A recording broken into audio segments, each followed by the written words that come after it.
Well, good evening, everybody. Welcome to Sharps Point South, the home of the Sail Power Steam Museum. Fantastic Sail Power Steam Museum. Finest museum here in South Rockland. You can't deny that. Well, welcome. We've been on our Captain's Quarters program now. We've got a great program for you tonight. This one by Darrell Hartman is a book that he had written. Wonderful, on the Battle of Ice and Ink. And it's going to be a fantastic program. So be sure and stay tuned. We're going to flip on to the very first slide here. There we go. Number 35, our captain's quarters, number 35. And I have a gray box right up at the top here. Oh, that's being recorded. There. Now you can see Darrell Hartman's author. Anyway, this is a captain's quarters. Down below. You can see all these ruffians down there, all these old captains. These are all sea captains, captains of the main Windjammer fleet. All the fleet between Camden and Rockland.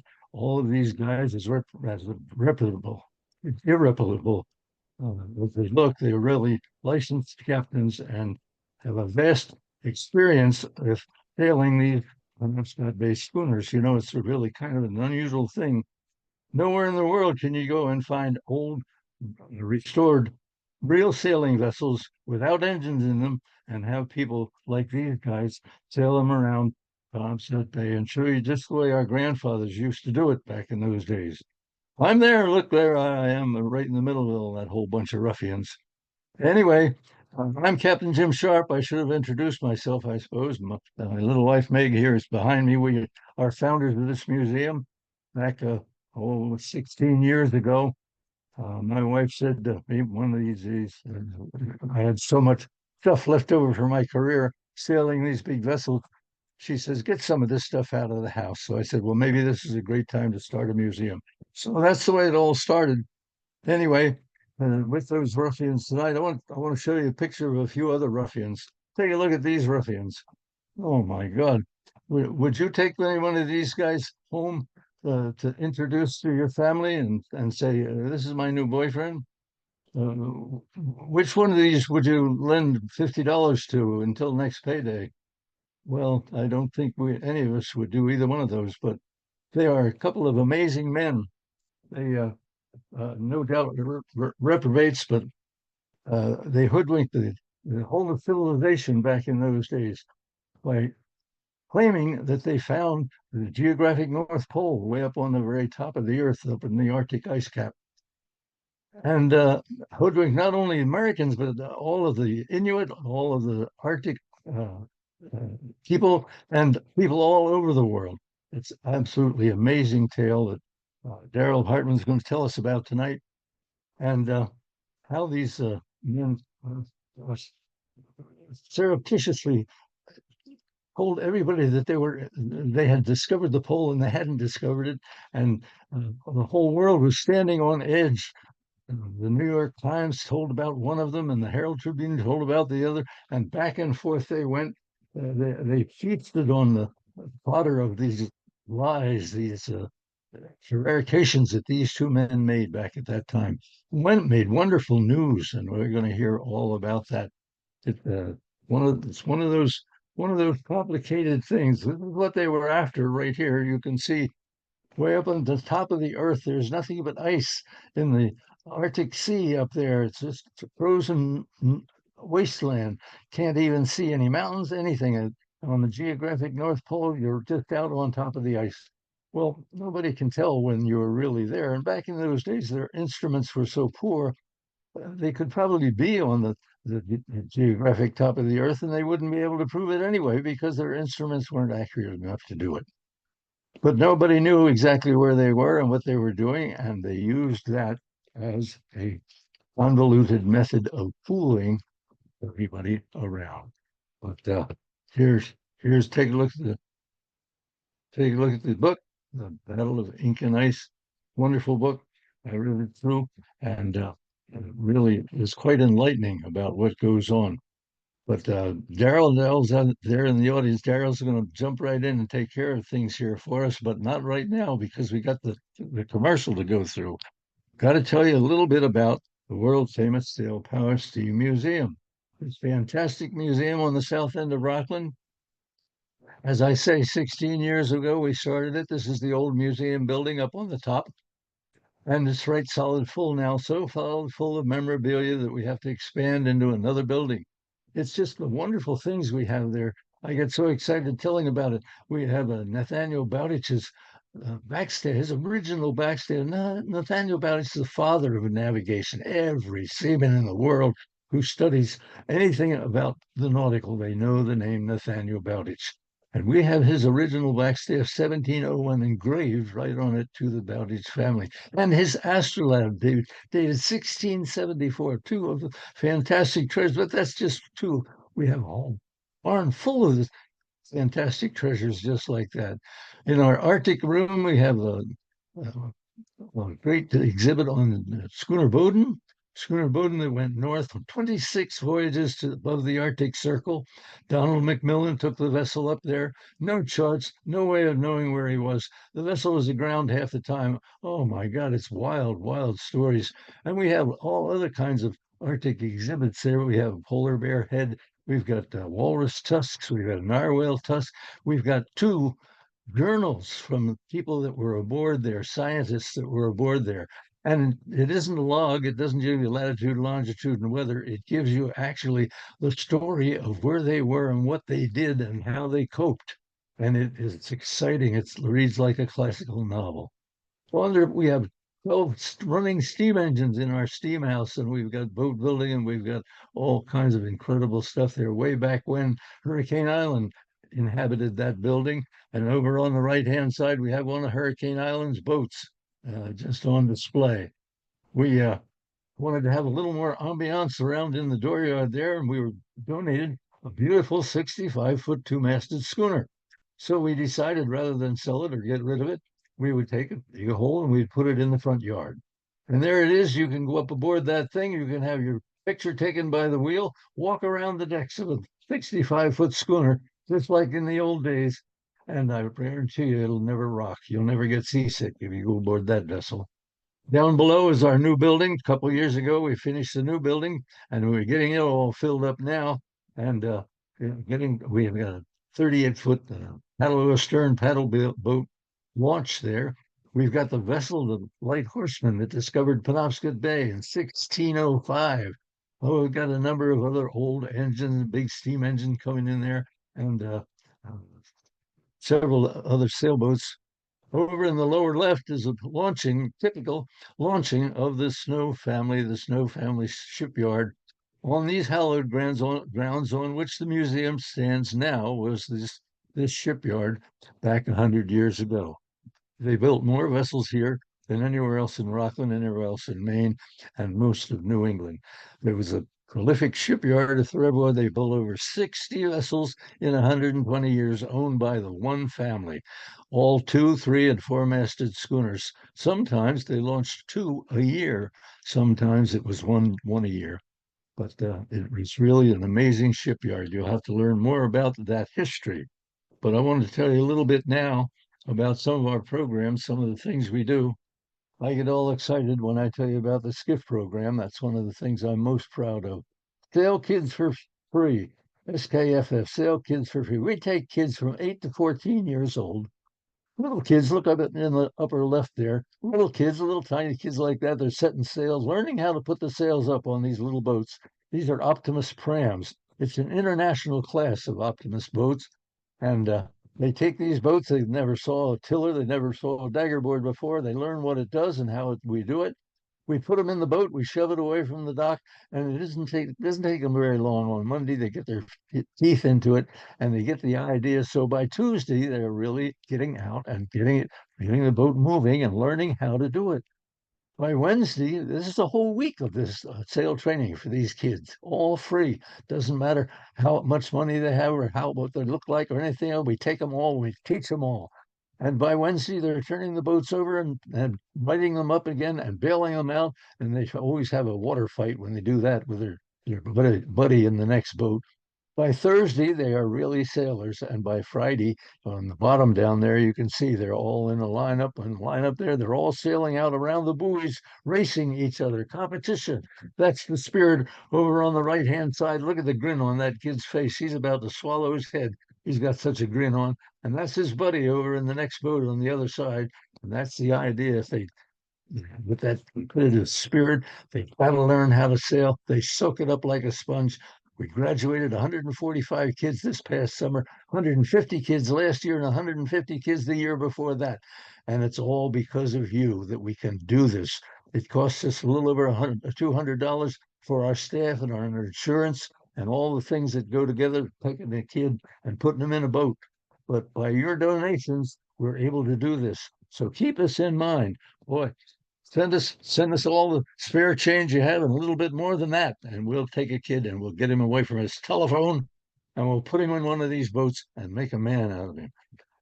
We also do sail training for adults, sail training for people that are already sailors that know how to sail. If they want to hone their skills, we'll help them do that. We'll help them with navigation. We have classrooms and so on. Look at these two little beautiful little classic boats right in the middle of the top. The one is a friendship sloop on the left, and the other is a Herreshoff 12.5. Both of them are 1920s uh, typical classic boats. We have two friendship sloops in the museum, real ones. We have a Blackjack, our oldest one. It's the oldest Wilberforce friendship sloop in the world, and it's a National Historical Monument, a beautiful vessel. We take people out and teach them how to sail in the traditional gaff rig. Once you learn how to sail in a gaff rig on an old boat like that, you can sail any boat. Doesn't matter whether it's cat rig, sloop rig, cutter rig, or whatever, you'll know how to sail any boat. So that's what we do uh, to help support the museum and so on. Up on the upper left there, we have our Sunday Jam. That's free and open. Sunday Jam for 16 years. Every Sunday, we've had a jam Sunday afternoon. Come bring your instruments. If you can't play an instrument, you can clap and stamp your feet and enjoy the music. It's great fun for everybody. Up in the upper right there is our Persistence, one of our friendship sloops out sailing around the harbor. And of course, the kids sailing the little boats around the buoys. Down on the bottom, you can rent our tent. We have a great big tent we set up on the beach.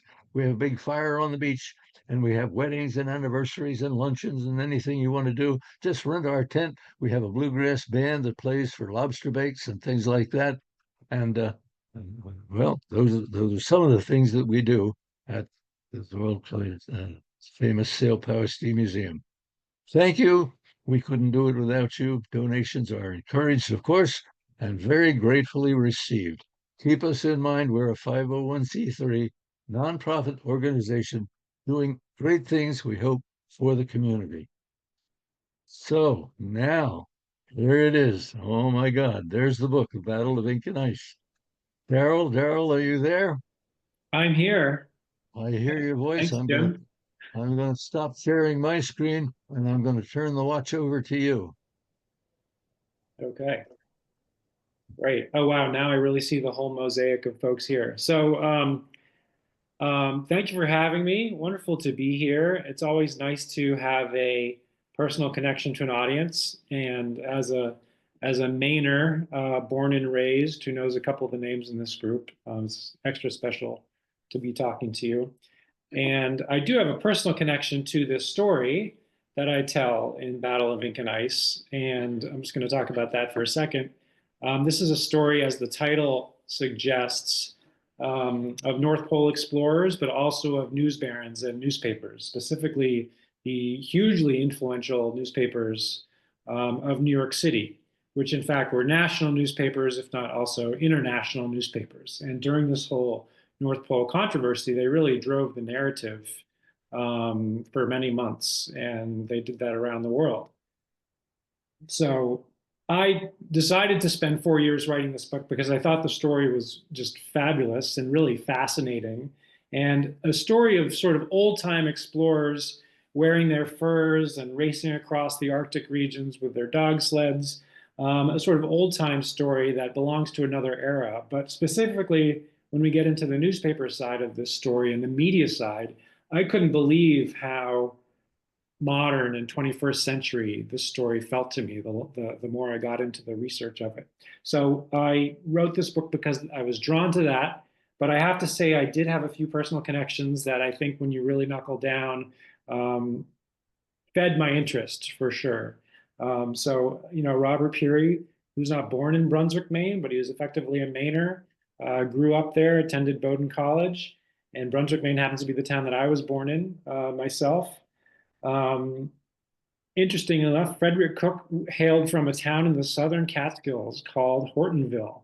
And would you believe it? My wife and I moved 20 minutes away from Hortonville um, 4 years ago during the pandemic, in a very unlikely and strange coincidence, in my opinion. And then finally, I am now back in New York City. I lived in New York City for 15 years before that little stint in the Catskills during the pandemic. My wife and I are now back in New York City. I'm talking to you from the Upper West Side of Manhattan. And I've been a freelance writer since 2005 and a full-time writer. And during that time, I've written for a lot of New York City-based media outlets, including some New York City-based newspapers like the Wall Street Journal and now the New York Times, which plays a huge role in this story I'm about to tell you about. So this will take about 30 to 40 minutes. I'm going to take you through the book. I'm going to try not to give away too many spoilers for those of you who haven't read it yet. But it really is, in my opinion, one of the craziest, kookiest, most American stories of the 20th century. And I hope you enjoy learning about it as much as I did. So with that, I'm going to share my screen here in the PowerPoint. Can everyone, maybe I'll just ask Jim, can you see this okay? Share is working. I got thumbs up from Amy. Okay, great. Yeah, it looks good. Okay. So this story, the way I tell it at least, begins in 1909, September of 1909 specifically. And what happens on the second day of September 1909 is a telegram, specifically a cablegram, reaches a very influential newspaper and ping pongs around the world. And that cable is sent by an American explorer named Frederick Cook. And he is announcing to the world that he reached the North Pole a year prior and then was stuck in the Arctic and had to sort of survive in freezing temperatures. But he eventually came back through Greenland. And on his way back to so-called civilization, he stops in the Shetland Islands and sends this message announcing he's reached the North Pole. And in 1909, this is huge news, of course, because the North Pole is something that explorers have been trying to reach for centuries. It's a hugely symbolic achievement that will bring glory to the person who reaches it first and to the nation to which that person belongs. So there's a lot of national pride at stake. And this creates huge headlines. And the biggest headlines of all are in a New York City newspaper called the Herald. And the Herald at this time, later to become the Herald Tribune, which is a paper some of you may remember. The Herald is this very storied, very famous and powerful newspaper in 1909. And the reason it gets Cook's story, importantly, is that Frederick Cook, when he cables his announcement to the Herald, he offers to give them the exclusive on the story of his North Pole journey for $3,000. Which back then was a lot of money, but the owner of the New York Herald thought it was the best deal he'd ever made. So the owner of the paper, James Gordon Bennett, who's someone we'll be talking about, buys the exclusive, and in a way starts, because it buys that story and has exclusive rights to it, it really becomes an ally of Frederick Cook's. And I don't think the paper really understood what that would mean until a few weeks later. So the Herald has this story. Frederick Cook returns, as I said, via Greenland, and he comes into Copenhagen, Denmark, via steamship. The great thing about this moment is that there's some film footage of it out there, which I'm going to show you now. So this was a hugely important public event, and there were cameras rolling at the time, very early cameras. There's Frederick Cook, who is really the hero of the moment here, with his seaman's cap. He's being welcomed by the Crown Prince of Denmark and all these various dignitaries. There are thousands of people at the port, at the harbor here in Copenhagen at this moment.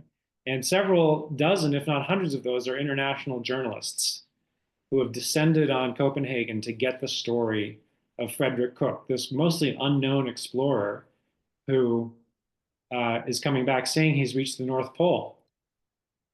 Frederick Cook is the toast of the town. Here he is, garlanded in flowers, and he is surrounded by a couple of explorers here and a bunch of journalists. So he's at this big celebratory dinner, one of several that week hosted for him in Copenhagen. And in the middle of this dinner, something remarkable happens. A messenger comes in through a side door, goes up to Frederick Cook at the table of honor, hands him a telegram, and Frederick Cook, in front of all these journalists, stands up and reads what's printed on the telegram. And what it is a message from his great rival, the other American explorer, Robert Peary, who has just sent word back to the world from Labrador that he too has reached the North Pole. And this is the way, very Robert Peary fashion, this is the way he says it: stars and stripes nailed to the pole. He was kind of a jingoistic fellow, Robert Peary. This is exactly the way he talked. And here he is saying he's also been there. So for a moment, we've got this incredible brief period when America is celebrating not one explorer, but two. Like I said, this is something that explorers from all nations have been trying to do for centuries. And all of a sudden, within quick succession, we've got two American explorers claiming to have been there. And the Americans, of course, celebrate hugely. Now, I said that Frederick Cook had sold his story to the New York Herald. Robert Peary, one of the first people he cables with this announcement is the New York Times, because Robert Peary has entered into an arrangement before even leaving with the New York Times, giving them exclusive rights to his story. Should he succeed or should he fail? But of course, the New York Times is much more interested in that story if he succeeds, which he is now saying he's done. And so what's going to happen eventually, because in a week, this story changes dramatically because Robert Peary accuses Frederick Cook of being a liar and trying to pull a fast one on the American public. He says Frederick Cook never got anywhere near the North Pole. And so what's going to happen is you now are going to have Robert Peary fighting Frederick Cook in the press, each of them with a strong media ally. It's kind of like a Fox News versus MSNBC battle royale here. Not what anyone expected of the North Pole story, but there it is. And Frederick Cook's great defender is going to be the New York Herald, which is owned and published by James Gordon Bennett Jr., who I don't know how many people have heard this name before, but James Gordon Bennett Jr. is one of the most colorful, kooky, eccentric characters in American history, as far as I can tell. So I'm going to talk a little bit about the Herald, just because this is a paper that's perhaps not as well known to us. It's no longer around.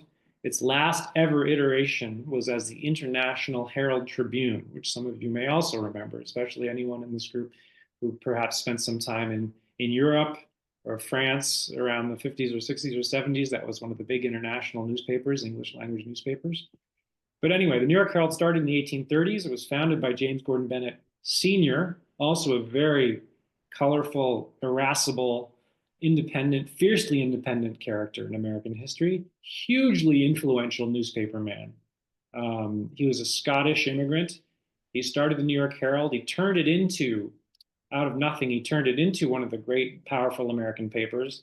Not a newspaper that a lot of us would be so comfortable with today. It was really a red-blooded, angry, populist sort of newspaper in a world in which that was kind of the norm, but it was also independent of political parties and influence. And to my mind, that's what really made it truly sort of modern and ahead of its time.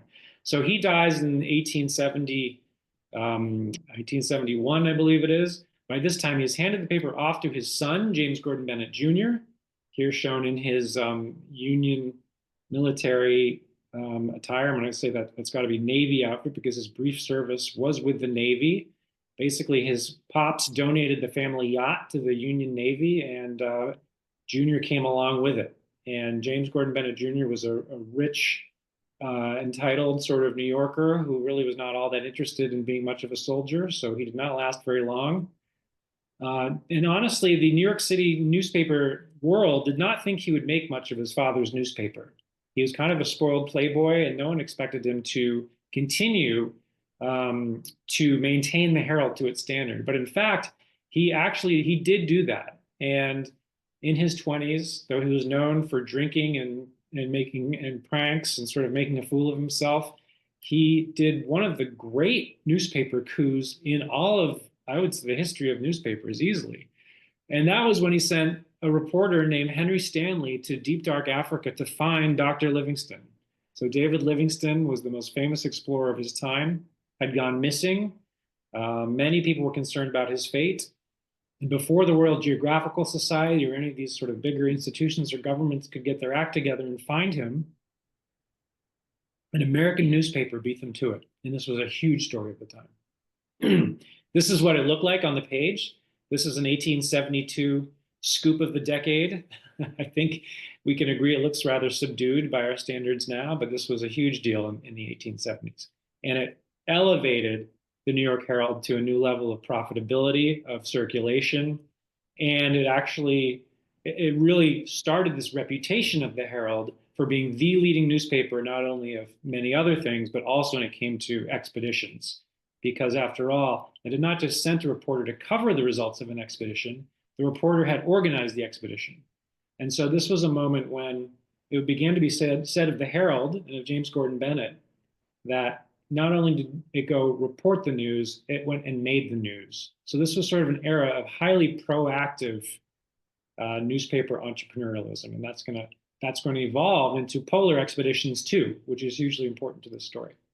So the Herald, having succeeded wildly in Africa, now gets interested in North Pole journeys. This is an interesting chapter in the history of American, maritime journeying. The Herald funded a very expensive expedition led by George Washington DeLong of the U.S. Navy. There's an entire book on this ill-fated expedition by Hampton Sides called In the Kingdom of Ice, which I highly recommend if you're into polar adventures. Incredible survival story, which unfortunately not everyone on the Herald-funded expedition survived. They tried to go a totally different route that no one had really tried before through the Bering Strait in Alaska. They came to grief. They were trapped in Siberia, starving, desperate to make it back to civilization, and only a small group of them ended up doing so. So after this Herald-funded expedition that goes wrong, the Herald does pull back a little bit. This is a tragic story that costs a lot of blood and treasure, and the Herald pulls back from expeditioning. At the same time, the US government, which was involved in this ill-fated Herald expedition, and is also involved in an army expedition to get to the North Pole, which ends disastrously. The US government also withdraws from North Pole seeking, really, which is something everyone is trying to do. All the big Western European nations are trying to get to the North Pole. But the withdrawal of the government creates a vacuum because there's still an interest in getting to the North Pole. It's just that the government doesn't want to be spending money on it anymore. So what we have in the mid-1880s leading into the 1890s is this new class of privateers, entrepreneurial explorers who raise their own money among generous donors and people with an interest in geography, geographical societies and things like that. And it's not just that they have to be good at fundraising, they have to be good with the media.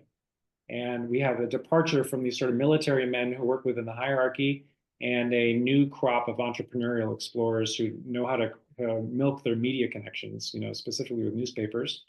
Frederick Schwatka, a sort of forgotten explorer who I find a really interesting guy, was one of them. And then, of course, Robert Peary. So Robert Peary's exploring career begins in the 1880s in Greenland. He's a Navy man. As I said, he's raised in Brunswick, Maine. He goes to Bowdoin College. He becomes an engineer in the Navy. But rather than just sort of taking the traditional path through the naval hierarchy, he is desperate to make a name for himself in exploring. And he chooses the polar region because he thinks there will be more fame and glory there than anywhere else, because this is really the remaining part of the map that people are concerned with and that are going to be willing to fund expeditions to. So Robert Peary is up there in Maine. He moves down to Washington after graduating. And actually his first big job with the Navy, really big job with the Navy, is a survey in Nicaragua, because at the time it was thought that the canal connecting the hemispheres would cut through Nicaragua. So Robert Peary was there working on that survey. But he was also going to Greenland and getting long periods of leave to build up his exploring career in Greenland. with the ultimate goal of getting to the North Pole. I went to the National Archives, excuse me, in College Park, Maryland, while researching the book, and these are some of the images I found there that you don't really see published anywhere. So I'm thrilled to have found some of these and to be able to share some of them with you now. Robert Peary, unusually for the time, brought his wife, Josephine, with him on his Greenland expedition. And I believe it was two, if I remember correctly. And this was a very forward-thinking move. They were sort of a highly ambitious power couple, I would say, the Pearys. And it was well within character for her to want to go with him. And not only did Josephine Peary, whose papers, by the way, are in Maine, they're at the University of New England, for anyone who's interested in researching her. She not only went with Robert Peary, but also gave birth to their first child in Greenland. So that little bundle wrapped in an American flag is Marie Peary, their daughter. The first known case of a white baby being born in the Arctic. And this was a hugely popular thing, both among the Inuit, with the Inuit people among whom they were living at the time, but it was a huge press sensation back in the US. And in fact, Robert Peary's newspaper writings about these early expeditions were way less popular than Josephine's writings about domestic life in the Arctic and such things as raising an infant there. So the Pearys had become these sort of celebrities by the 1890s with their sort of twin memoirs and their fame, especially Robert Peary's fame as the great northern explorer of this generation. Another interesting thing about Robert Peary and his groups, he had found this remarkable young man named Matthew Henson, and made him a sort of assistant, starting with that Nicaraguan survey job that I mentioned. But then when Robert Peary shifted his interest to the polar regions, Matthew Henson went with him. And Matthew Henson became a truly skilled Arctic traveler. He was said to be the best non-Inuit driver of these sled dogs, which were very difficult to control. And of course, this was a very important skill. And he also learned the Inuit language in a way that Robert Peary never did. So Matthew Henson was this really indispensable right-hand man on these Arctic trips, and was kind of written off for many decades for racial reasons, largely, I would say. But I would say also in the last 20 or 30 years, there's been a real resurgence of interest in Matthew Henson and a second look at his incredible contributions at a time when it was very, very difficult for a person of color to really get anywhere, especially in the world of exploring. So when I started writing this, I didn't fully understand the Arctic Sea topography. I imagined it to be this sort of flat, very cold area with some giant leads of water and involving some kayak travel and difficult, but I didn't fully appreciate the magnitude of these pressure ridges. So I include this photo just to give you an idea of the incredible amount of work involved in doing this travel. And these are the Inuit helpers and guides that Peary hired, pushing these heavy dog sleds over these mini mountains of ice. And the work was absolutely backbreaking. And there is hundreds of miles of it, not all of it over these pressure ridges, but just helping to explain why this was something people had tried and failed to do for hundreds of years, because it truly was diabolically exhausting work, in addition to the navigational issues that Captain Jim was talking about earlier. Not only did you have to travel this stuff, you had to pay very close attention to where you were and which direction you were going. Because let's remember, there were zero landmarks to let you know where you were. They were well off of land's edge at this point. And these Arctic currents are gyrating in real, the wind is blowing these giant ice plates and the current is pushing it, and it is you cannot walk in a straight line. The best you can do is to use your compass and other instruments to figure out, to correct essentially. And the navigational challenges on top of that are very difficult. And that navigational challenge is something that the American public at large never really appreciated in all these other stories of polar expeditioning.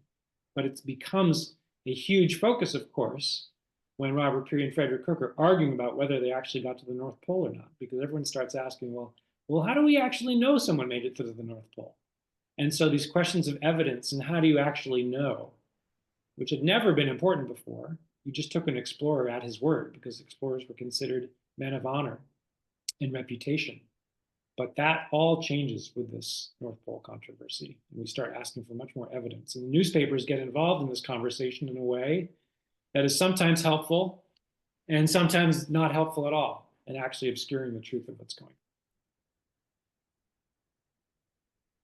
So Robert Peary, just a brief summary of some of his expeditions. In the 1890s, he was not able to raise enough money or get enough leave from the Navy to make real serious bids on the North Pole. He had to find other ways to succeed, quote unquote, and to stay in the news and keep his donors happy. One of the things he did was solve this longstanding mystery of how the Northern Inuit had metal. They had metal arrowheads, they had metal spear tips, they had these small bits of metal, and some of it perhaps had been found on seashores from flotsam and whatnot, but they actually truly did have a source, and Robert Peary basically convinced or coerced someone to tell him where it was. The source is this incredibly huge meteorite. It's a 34-ton meteorite that the Inuit had discovered and had access to.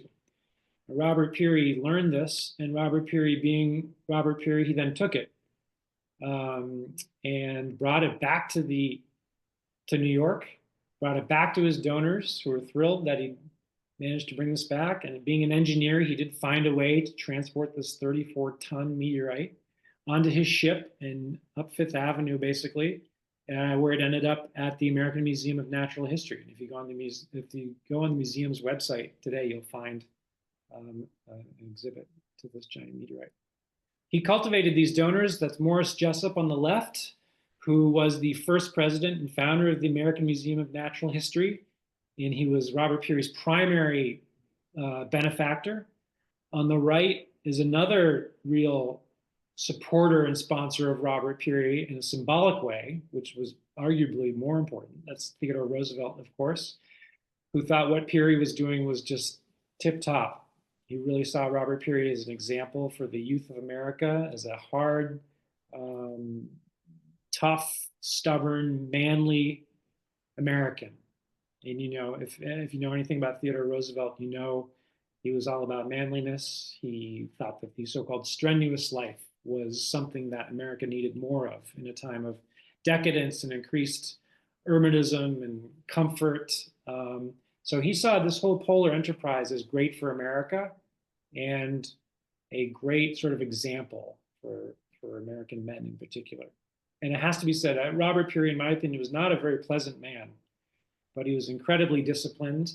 He was incredibly driven, and he was able to put up with a great deal of suffering in almost extraordinarily stoic fashion. In fact, there's a story of him very, I guess you would say unwisely pushing on with some travel in northern Ellesmere Island in December of all times. And he's with Matthew Henson, his black assistant. Everyone thinks it's a bad idea for him to keep going, and yet Robert Peary does keep going.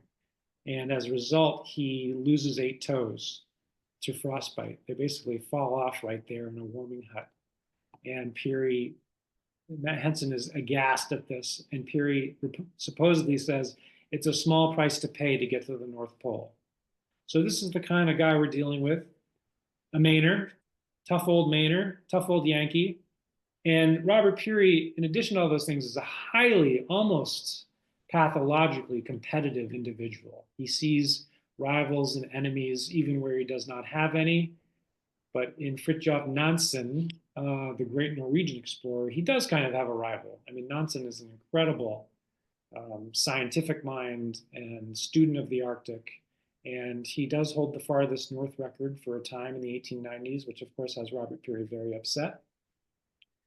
And unlike Robert Peary, though, Nansen goes on to do other things. And whereas Robert Peary is really completely obsessed single-mindedly with getting the North Pole. And this North Pole subject is of interest to the newspapers, and that's where we sort of tie back into the media narrative. Most of the time when we hear about the American newspaper world of this period, the 1890s and early 1900s, we're hearing about these two newspaper barons. On the left, that's Joseph Pulitzer of the Pulitzer Prize, and later the founder of the Columbia School of Journalism. He had an incredibly successful mass circulation newspaper called the New York World. He really transformed the entire field and modernized it into more of a mass market product. Before Pulitzer, newspaper reading was really for more educated people. And Pulitzer changed that to be something more like, I would say, television as it is today, in that he made newspapers flashy and bright and spicy and easy to read. And this is the forerunners, really, of the modern tabloids. But what it did was enlarge the newspaper reading audience significantly. And his great rival, of course, was William Randolph Hearst on the right. And I think if there's one moment for which these two are famous, it is the Spanish-American War in Cuba. Hearst is often credited or blamed for getting America into that war.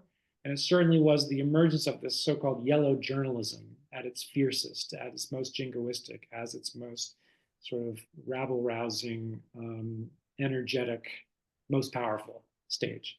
Interestingly, though, I just think we need to step back a moment. Things like North Pole exploring were not truly the province of these mass newspapers. It was a slightly more sophisticated newspaper like the New York Times or the Herald that was interested in stories like North Pole exploring, or certainly in funding things like that, because it was considered an outcrop of science. And science and travel were things that were the so-called quality newspapers are much more interested in than the mass media. But at the same time, it is important to remember that these penny papers, the yellow journalism, had really changed newspapering into something a little more thrill-seeking and a little more sensationalistic. So this whole concept of sensationalizing the news, which is a very big subject around the turn of the century, is an important factor in the way this North Pole story is sort of litigated in the public eye. This is James Gordon Bennett Jr. By the turn of the century, and by the time of the Peary Cook controversy, he's getting on in years. And he's lived in France at this point for more than 20 years. And this is one of the strangest parts of this whole story. And I couldn't believe it when I learned it. The fact that the most profitable newspaper in America was being run by cable by someone 3,000 miles away.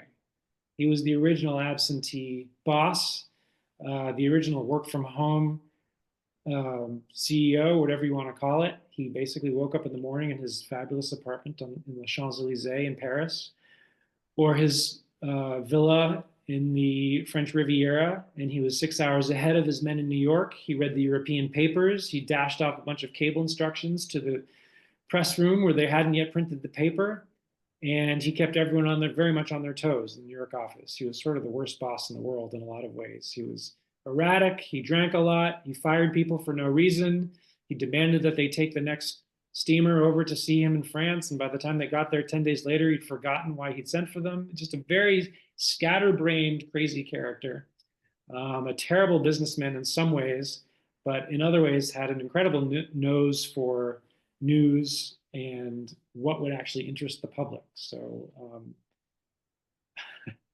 there's really no one I can even compare him to nowadays. And he did maintain this interest in polar travels. As I said, he withdrew a bit after that 1879 disaster of the Jeannette and George Washington DeLong, but he continued to send reporters on interesting journeys. This is, by the way, is the headquarters of the Herald, and no points for knowing where the New York Herald was based in New York City. It was in fact based in Herald Square in the West 30s. Just a beautiful portrait, this picture, in my opinion, of New York City around the turn of the century, and a gloriously designed Italian-style building designed by the great architect Stanford White. Bennett had this yacht, which he was on half the time, and on the yacht was his employees in New York were actually quite happy when he was aboard the yacht, because it meant he went out of communication for several days at a time. They could rest and exhale before he next sent his furious cables to the New York office. So he was continuing to fund expeditions, and there was one balloon expedition to the North Pole in 1897, undertaken by a Swedish explorer named Salomon Andre. Um, Air travel was surprisingly popular in the 1890s as a mode of trying to get to the North Pole. And Robert Peary, for one, thought this was poppycock. He thought it was an awful idea and it would never really work. And the New York Times and the sort of more hard-headed publications were in agreement. But there was a large number of futurists and real dreamers who thought that the North Pole would be reached by hot air balloon and maybe even by airplane before people could get there on foot. And this was one of those expeditions. James Gordon Bennett of the Herald offered the explorer, Andre, $27,000, a huge sum, if he would take a Herald reporter along with him so that they could have the exclusive story. Andre said no, he declined the offer. And when he did that, he inadvertently saved a reporter's life, it must be said, because that balloon expedition ended poorly. The balloon crashed. Andre and his one companion ended up starving on the ice around Svalbard, tragically. But this drove home that point that air travel was not only impractical, but very dangerous. And this balloon flight didn't get anywhere near the North Pole. And yet people would continue to try to get there using lighter than air flight, but not Frederick Cook and not Robert Peary. This is how Robert Peary got there. Robert Peary had an incredibly advanced and tough icebreaker, custom built. He named it the Roosevelt. And a fun touch, this was actually built in Bucksport, Maine for him at a cost of $100,000. And for Peary, the huge advantage of having an icebreaker like this was you could push up the coast of Ellesmere Island. This is the northernmost point of Arctic Canada. And the longer you could stay in the boat, the more you could rest your dogs, rest your men, conserve your food, and mitigate risk of this overland travel. So Peary saw it as this huge advantage to have this expensive icebreaker, which is the first icebreaker in the Western Hemisphere and among the first ever built. And it was a huge advantage. So when he first used this vessel in his expedition of 1905, 1906, it helped enormously, but then he had to turn back on the Arctic sea ice because the leads of water were just too big and insurmountable. He had bad weather. He did set a new farthest north record, but he had to return early. But when he set out again in 1908, he was pretty optimistic. And when he set out again in 1908, he had the support of these three serious-minded men from the New York Times. So on the left there is one of the main characters in my book, Adolph Ochs, who was the publisher and owner of the New York Times. He didn't actually start the newspaper. It was launched in 1851, and which was before his time. But what he did do is he saved it from bankruptcy, and he turned it around in a serious way, because the New York Times had always been a serious, respected newspaper with a very small audience. It was known as a boring paper with all the right opinions and thick, dense blocks of texts, the most sort of the dullest read in town. And Ochs bought it against the odds because he came from very little money. He came from nothing, really, and he was a Jewish immigrant, the child of Jewish immigrants, I should say, originally from Tennessee. He came up to New York as a moderately successful newspaper man, and he bought the Times. And by 1909, he had owned it for 13 years, and he completely transformed it from a sinking ship into the fastest growing, most forward-thinking, really, newspaper in New York City, and a leading national newspaper in America. In the middle was his great lieutenant, Carr Van Anda, who was the managing editor of the New York Times. And Carr Van Anda, the giant forehead, is a figure who's really been lost to history, but he was a legendary figure in the newspaper world of the time. Probably the most famous story of his was in 1912 when the Titanic launched. So that's 3 years later after this story, right? The Titanic was widely assumed to be unsinkable, and that's what its builders, in fact, claimed. The Titanic was unsinkable. Carl Van Anda always was skeptical of that. And so when that fateful night, the radio communications of the Titanic went silent, Carl Van Anda was the first to suspect that the Titanic might have actually been sinking. And so the New York Times had the scoop on the Titanic as a result of his sort of his scientific mind, his skepticism. He had an almost savant-like quality, Carl Van Anda. He studied physics as a hobby. He was a great mathematician who had a head for numbers. He once famously, he was corresponding with Albert Einstein and spotted an error in one of Einstein's equations, if you can believe it. And there's a letter from Einstein in the archives of the New York Times thanking Carl Van Anda for catching this error of his.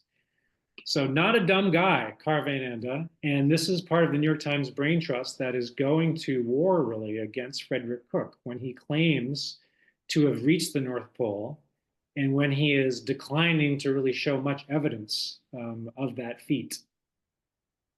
And on the right, just to make sure we touch on each of these figures, is William Reich, another newspaperman who's been lost to history. William Reich, the interesting thing about him, two interesting things. He was close friends with Robert Peary, and so that relationship would be very useful during this newspaper battle. And he had for a long time been the most loyal lieutenant of James Gordon Bennett at the Herald, and was assumed to be the successor to Bennett at the Herald. But the thing about James Gordon Bennett was that he never fully trusted anyone in his life. And the closer someone got to him, the more he really wanted to kick them to the curb, which eventually he did. So William Reich left the Herald in disgust and with a real chip on his shoulder, joined the New York Times shortly before this whole North Pole controversy broke out. So the way the story goes is in some ways a product of the way it was handled by these newspapermen at the Times who are trying to be objective about the whole thing, but honestly have a huge reason to see Frederick Cook go down in flames and a huge incentive to see Robert Peary be crowned the discoverer of the North Pole. That's just the way the alliances are working here.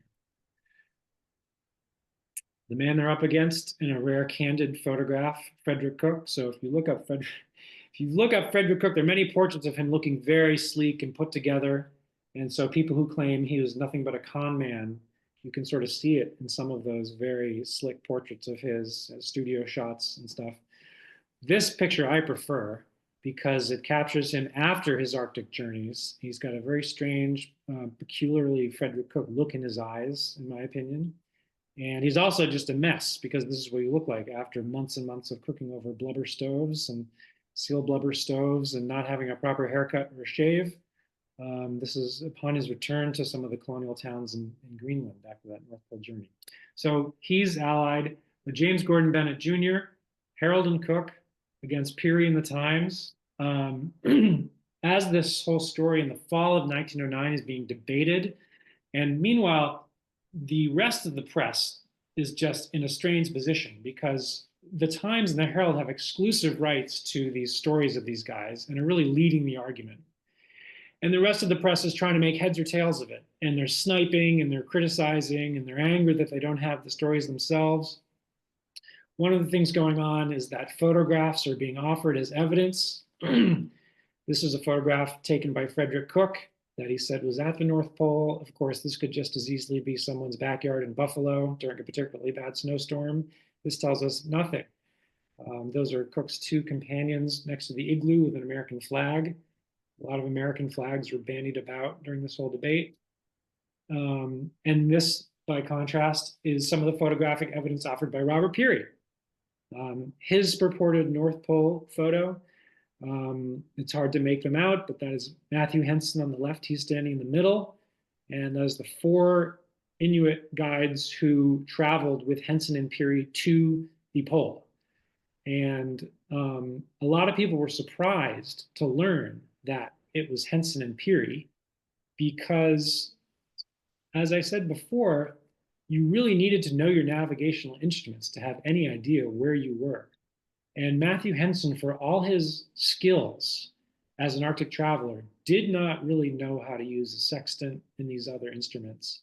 And so the standard thing to do as an explorer was to bring, in the absence of sort of live feed video footage or GPS confirmation, right? The thing to do was to bring a qualified eyewitness along with you. And for reasons that have never been fully explained, Robert Peary had one of those people and turned him back. And that, of course, well, I say of course, not that well known. I know Captain Jim knows this, but Bob Bartlett, the Newfoundland ship's captain, traveled with Peary to within 130 miles of the pole and was expected to go all the way because he could use a sextant and confirm. He knew these astronomical navigation methods, and he would be the eyewitness who confirmed that Robert Peary got to the pole. And yet Robert Peary had him turn back 130 miles from the pole. He took Matthew Henson instead. One of the claims was that there was not enough food to have Bartlett also come along and survive the return journey, because the return journey was always the point at which people starve, not the outgoing journey. And Robert Peary also said something highly controversial at the time, highly candid and highly controversial, which was that he did not want to share the glory with another white man, which is just breathtaking in its honesty, which is very Peary, but also kind of a terrible sentiment to have, which is also Robert Peary. At the end of the day, this whole thing would have been much more cut and dry, much less controversial if Robert Peary had brought Bob Bartlett with him. But in the end, he didn't. So what we had was a lot of doubt, a lot of recrimination, a lot of arguments, but above all, a huge amount of uncertainty.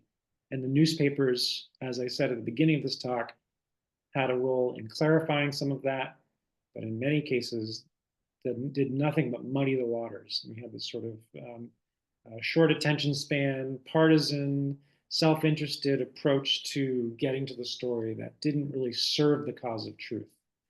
Luckily, the cause of truth, in my opinion, has been served in the intervening decades and decades and decades. We're now 100+ years later, and things have been trickling out through all this time.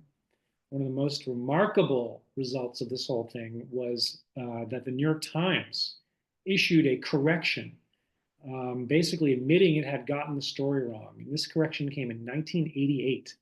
I don't know of any other time when the New York Times has issued a correction 80 years after the original story ran, but that is exactly what it did. So with that, I hope I told the story in a way that didn't spoil too much, but also got you interested in the book if you haven't read it. And I thank you for coming out. And depending on how much time we have left, I think we've got enough for some questions. I'm going to return to my main screen so I can see any text chats. And I believe Robin or Jim will be handling any questions that people have. But thank you. Terrific, Darrell. Terrific. Wonderful program. Thank you very much. Sure. If anybody has questions, feel free to unmute yourself for a minute and join in. Well, I have one kind of a sidebar. Darrell, when Macmillan joined, I don't know if you knew, Macmillan was invited by Peary to go on that. The circumstances were that Macmillan at that time was a camp counselor and teacher. He had a little camp down in Casco Bay where Eagle Island was. Of course, Peary owned Eagle Island, and that was his home. And there was a boy on that little island that went into a pond there and got in trouble and almost drowned. And Macmillan saved him, and it hit the newspapers, and it became the news at the time. So when Peary heard about that, he called Macmillan up and said, "Hey, you're the kind of guy we want on our expedition." This is in anticipation of the 1909 excursion, and invited him to go along. Well, the story that I got was Macmillan had frozen feet during the last part of the expedition, and he had to turn back because of the frozen feet. Did you get any substantiation of that? That's a good, he definitely was turned back. Honestly, I don't recall what the reason for him turning back versus Borup and some of these other figures. That would probably be in Wally Herbert's great book, The Noose of Laurels. I'm sure that was reported somewhere. But I didn't know that particular story about how Macmillan came across his radar. That's great. But especially for the 1909 expedition, Peary was after physical specimens. He did not really need. He had the navigators he needed. His preference was just for very energetic and physically fit men, and these men really looked up to him. So Peary was this charismatic figure among a certain type of young athlete, I would say. With these guys hadn't been to the pole before. Borup was a young Yale graduate, George Borup, who also went along, and if I remember correctly, he was a track star or a football player or something like that. For Peary, it was a physical challenge, and that's what he was looking for. And just if you step back, it wasn't culturally. This was a moment of real like physical body culture, I would say. And Theodore Roosevelt had a big role in that. So it's just cool to me that the makeup of Peary's expeditions really reflected the cultural preference or the cultural mood of the time, which is these athletic guys, which had not been the case before. Some of those earlier ones was sailors. You had Navy sailors, you had seamen, really, right? And some of them were in good physical shape and some of them weren't. But Peary changed that around for his later polar expeditions. Peary himself did pretty well. He lost, was it 8 toes, I believe, to frostbite. He was And in had his mid-50s. He was in his mid-50s, and he had 2 toes when he's doing these last expeditions. Well, it must have been pretty painful to walk over all those ice moguls out in the middle of the Arctic Ocean. Oh my God. Yes, he worked through excruciating pain. That was just the kind of guy he was.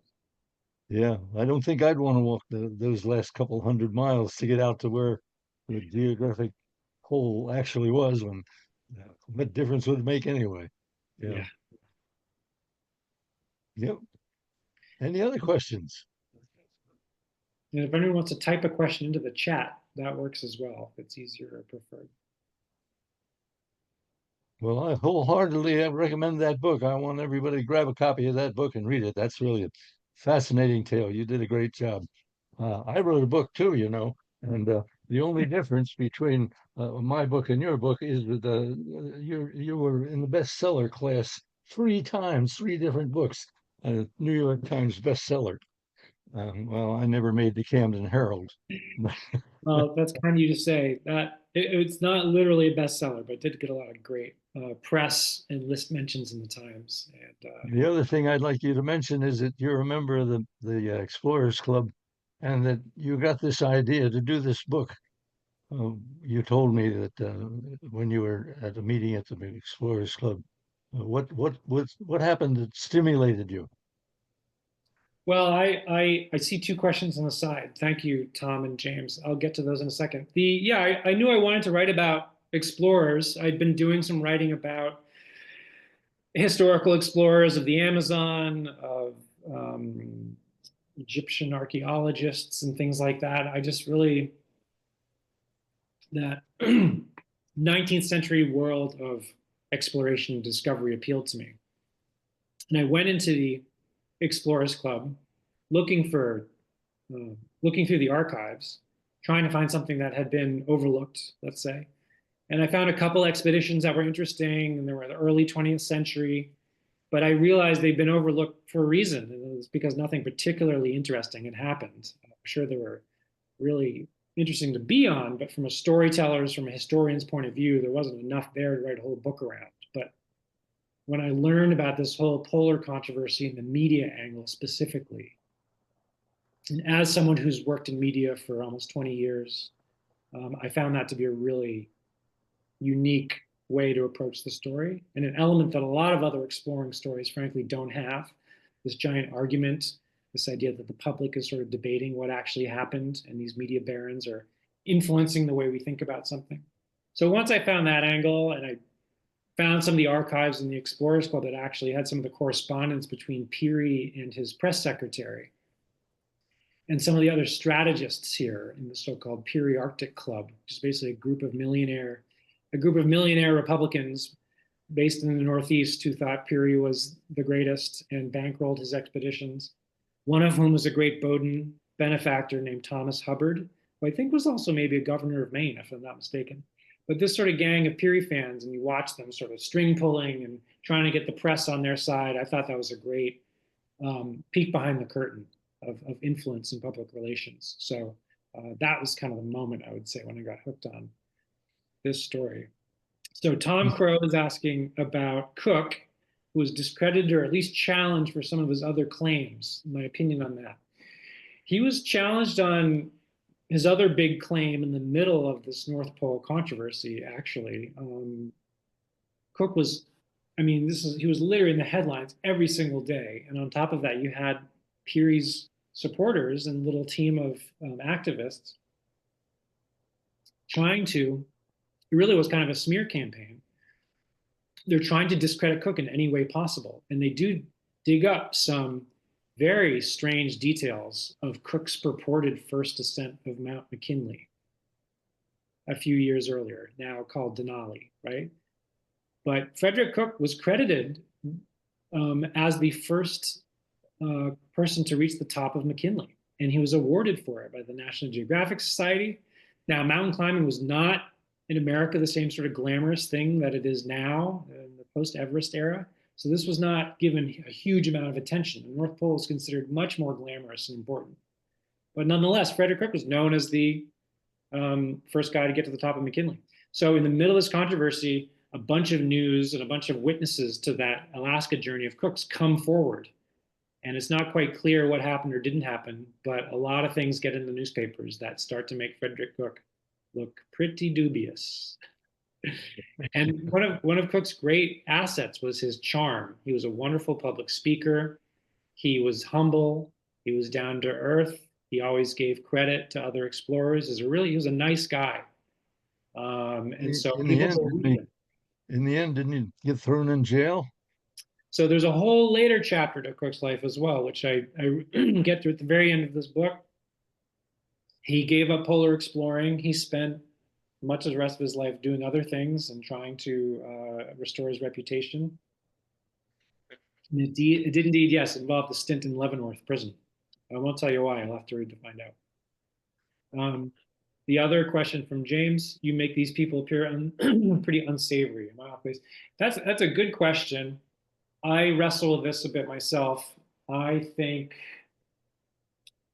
look, I think Cook's a fascinating individual. I think he's a pretty shady guy, but I think it's much more complicated than that. And in terms of Robert Peary, to me, I'm a bit of a contrarian almost. I find him so easy to hate that I find myself kind of appreciating some of his qualities. I mean, I'll put it this way. When Robert Peary attacked Cook, one of the main things he said about Cook was, it is so hard to get to the North Pole and to pull off this incredible feat.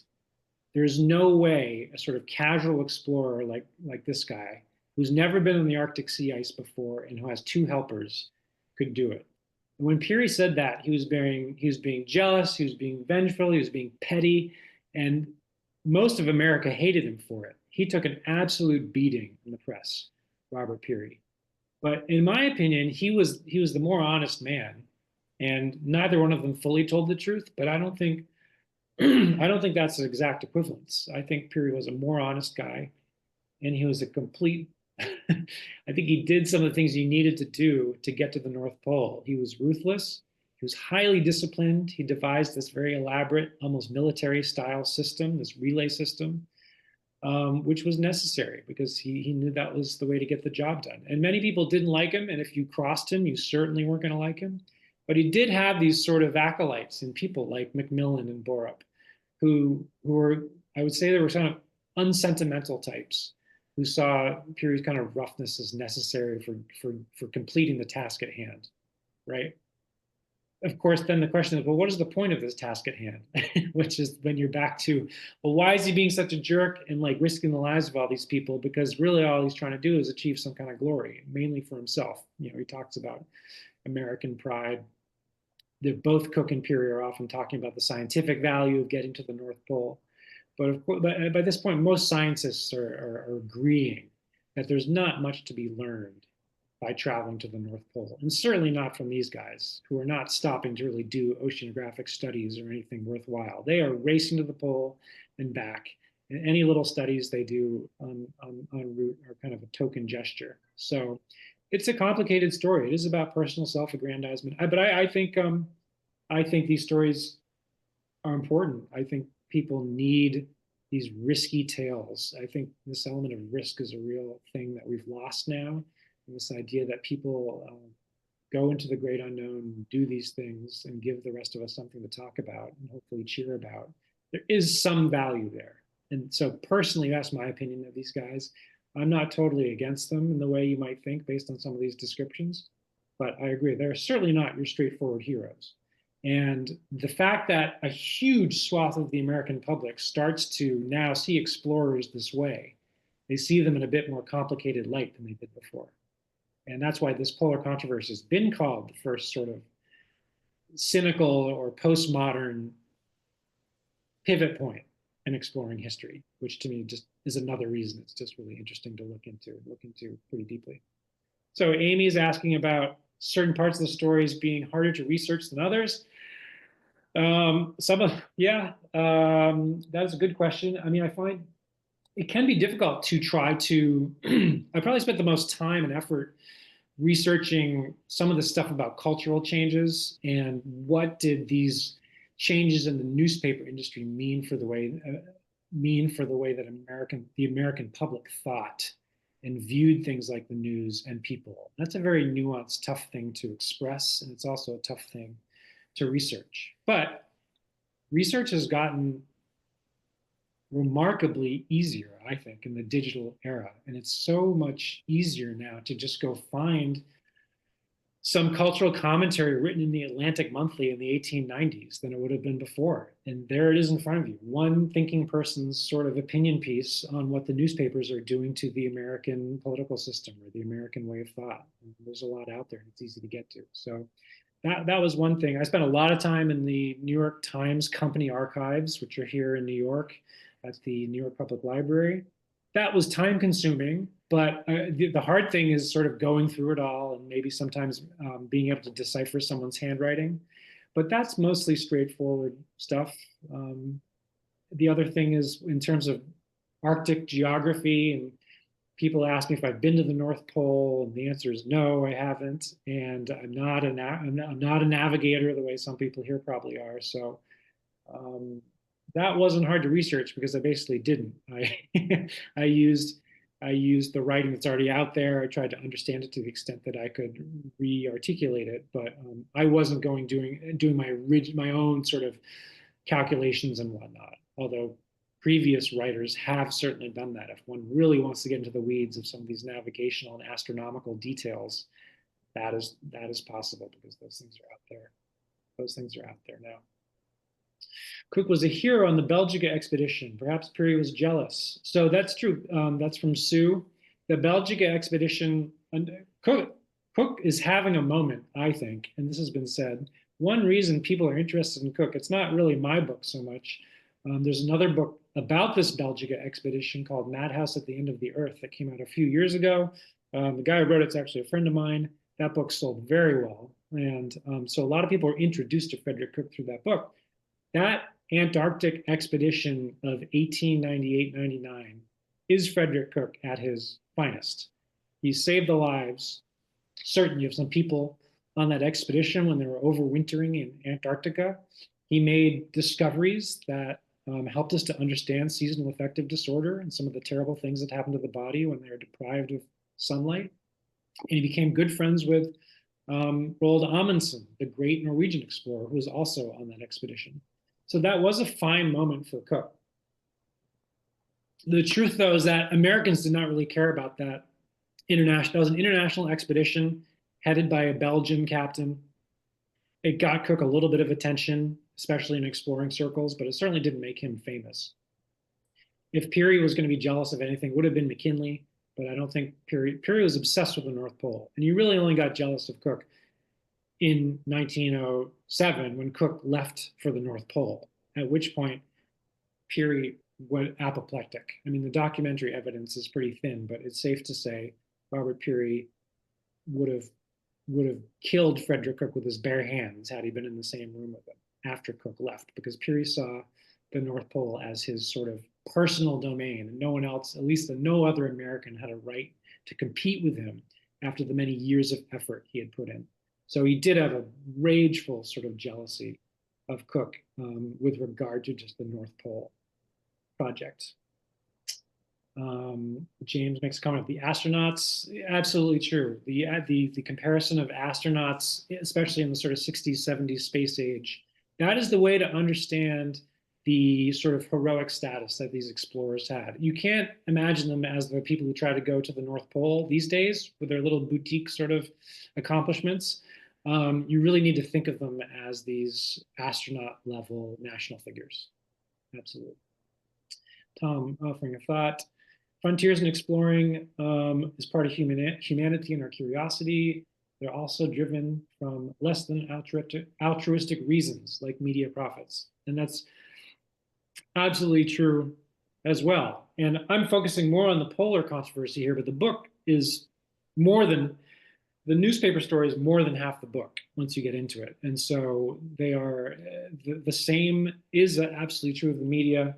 It's something we need, and some media is better than other media. At the end of the day, in both these things, there needs to be a return. I mean, this is something I am just understanding more and more in every part of life, it seems like. But we, as especially America, a market-driven country, these things are based on whether someone can make their money back.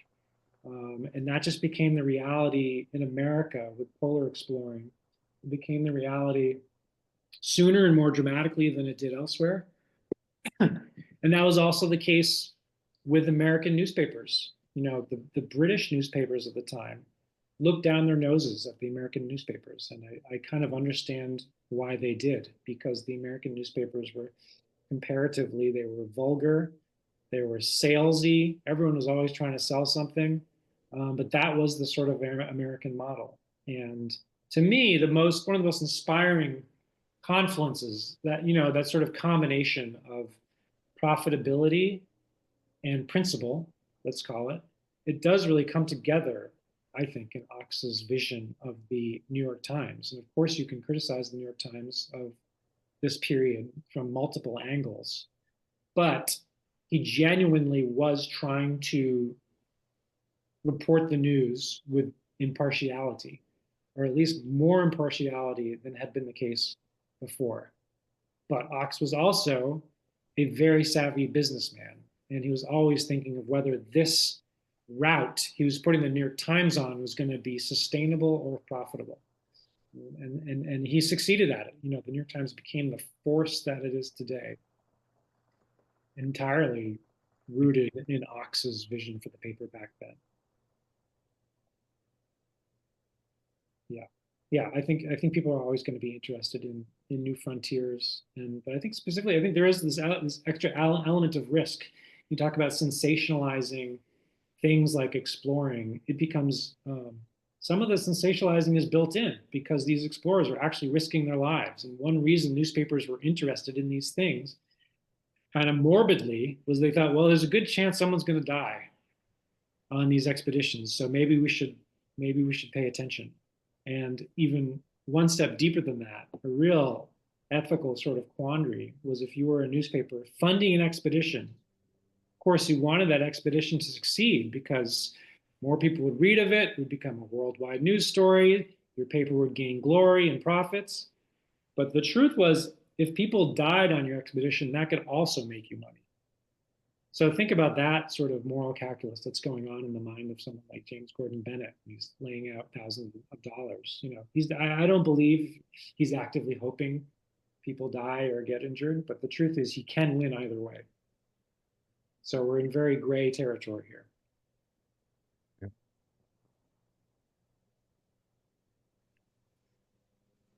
Any other questions, comments? No other questions? Well, thank you very much. I'll share my screen back again, I guess, and we'll see if we can't get through the very last end of this. Sure. Thanks, everyone, for coming out. There now. Take a good look at that book. Take a good look at that cover. That's a very interesting book, and you will love it. Want to just go back a minute and say thank you for all of the captain's quarters that we've done in the past. You can look down there and see all of the different ones. We did the schooner Bowden. We've done all these other schooners of the main Windjammer fleet. And we've done a lot of other square rigger captains, the pilots books. We did tugboats. We did Captain Jack Kroll. He was another Arctic explorer. And we've done all of these different captain's quarters. Now, a little more recent, this is what we've done in the last year and a half. And we have a couple more coming up on March 18th. Nat Warren White, the author of Slocum's Wake, go into the history more completely of Joshua Slocum's trip around the world. And then on April 8th, we're going to try and do the second part of the old Snow shipyard, where it's such a long story to tell, we've had to break it up into two parts. I did the first part on February 18th with a few glitches, but we hope we can get those worked out of it. And we'll do part two then on April 8th. So stay tuned. If you want a good book to read in the meantime, this is my book, With Reckless Abandon, my memoirs. That's 40, 50 years of voyaging, these great big schooners and so on and so forth.